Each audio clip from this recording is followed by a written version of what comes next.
नीता की मां की मृत्यु होने के बाद किशोर ने दूसरी शादी कर ली। उसमें किशोर की दूसरी बेटी गीता हुई। पर किशोर की दूसरी पत्नी किशोर और अपनी बेटी गीता को छोड़कर चली गई।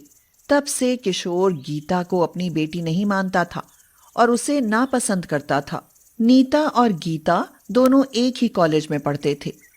एक दिन दोनों बहनों को घर लौटने में देरी हो गई। नीता, बेटा तू जाकर हाथ मुंह धो ले। मैं जल्दी से तेरे लिए खाना बनवाता हूँ। नीता अपने कमरे में चली जाती है। आज तुझे इतनी देरी कैसे हो गई?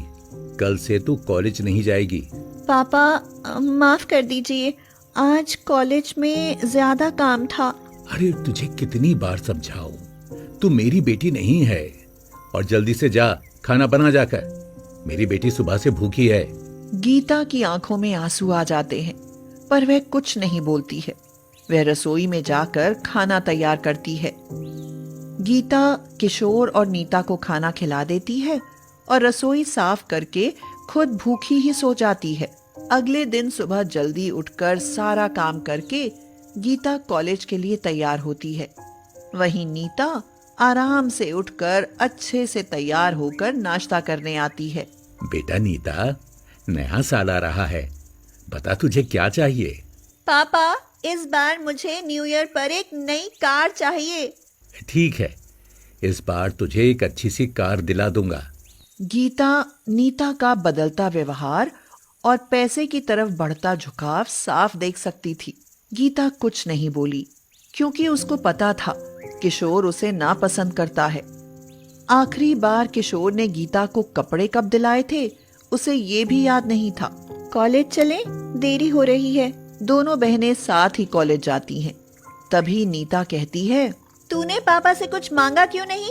तू जानती है ना, पापा मुझे नापसंद करते हैं। और तू ये भी तो जानती है कि मुझे कॉलेज से घर जाने में देरी इसलिए हो जाती है क्योंकि मैं ट्यूशन पढ़ाने जाती हूँ और ट्यूशन पढ़ाकर ही मैं अपना खर्चा खुद चलाती हूँ। ठीक है, तेरी मर्जी। अच्छा ये बता, न्यू ईयर पर कॉलेज एक टूर लेकर जा रहा है, तू चलेगी? नहीं, न्यू ईयर पे मुझे और भी काम है, तू जा। गीता इतना कहकर अपने क्लास में चली जाती है। शाम होते ही गीता कॉलेज के बाहर खड़ी नीता का इंतजार कर रही थी। तभी कॉलेज के गेट पर एक कार रुकती है। कार का गेट खुलते ही उसमें से एक नौजवान सुंदर लड़का उतरता है। कॉलेज की सारी लड़कियां उसको ही देख रही होती हैं, पर गीता की नजरें सिर्फ नीता को ढूंढ रही थी, क्योंकि वह जानती थी घर देरी से जाने पर किशोर गुस्सा करेगा। तभी पीछे से आवाज आई, हेलो, मैं रोहन। हाय। आप थोड़ा सा साइड देंगे? मुझे अपने पापा से मिलने जाना है। हाँ बिल्कुल, माफी चाहूंगी। जी कोई बात नहीं।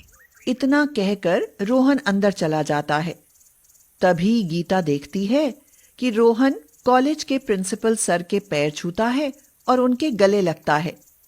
गीता समझ जाती है कि रोहन प्रिंसिपल सर का बेटा है, जो कि विदेश से पढ़ाई करके 2 दिन पहले ही शहर लौटा है। तब तक नीता वहां आ जाती है। क्या देख रही है? कुछ नहीं, बस तेरा ही इंतजार कर रही थी। तू घर चली जा, मैं आज घर रोहन के साथ आऊंगी। तू तो जानती है ना, पापा और प्रिंसिपल सर कितने अच्छे दोस्त हैं।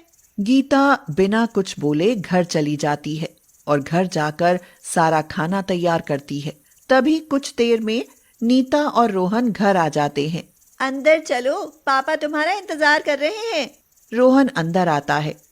तभी वो वहां गीता को देखता है। अरे आप यहाँ? तुम लोग मिल चुके हो? हाँ, आज ही कॉलेज में। अच्छा, ये मेरी बहन है पर सगी नहीं, इसकी माँ इसको छोड़कर चली गई थी।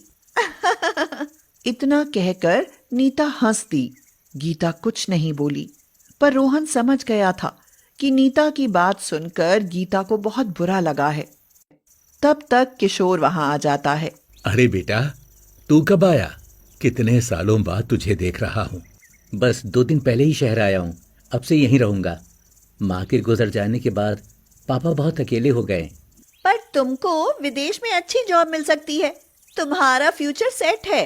पापा कभी भी विदेश नहीं जाएंगे और मैं उनको अकेले नहीं छोड़ सकता, इसलिए मैं उनके पास ही रहूंगा। ये सब बातें तो होती रहेंगी। चलो खाना तैयार है, सब खाना खाते हैं। सब खाने के लिए बैठ गए। रोहन देखता रहा। गीता ने सबके लिए खाना लगाया और खुद अलग जाकर बैठ गई। तभी रोहन बोला, मुझे हाथ धोने हैं।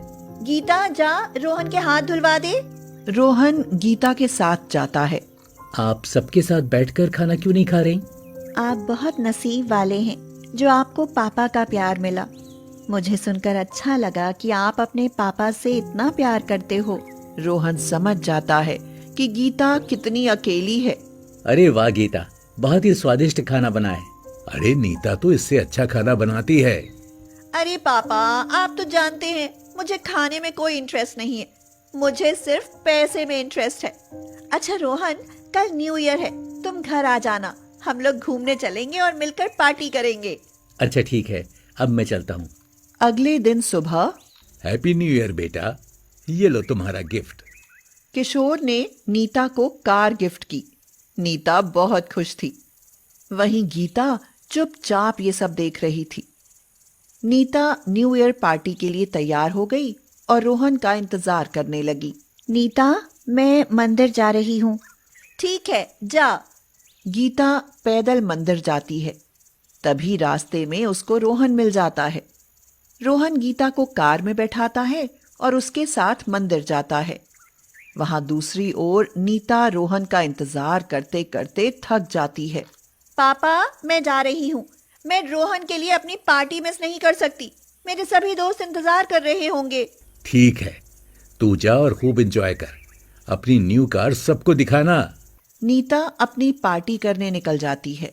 मुझे अब कहीं और जाना है। आपको नीता के साथ जाना होगा, अब आप जाइए। आप जहाँ भी चलें, मुझे तो आपके साथ ही चलना है। गीता वृद्धाश्रम जाती है और वहां सबको तोहफा देती है और सबके साथ बैठकर रोहन और गीता खाना खाते हैं। तुम यहाँ क्यों आती हो? मुझे कभी माँ पापा का प्यार नहीं मिला, वही पाने यहाँ आती हूँ, और यहाँ मुझे मेरी उम्मीद से ज्यादा प्यार मिलता है।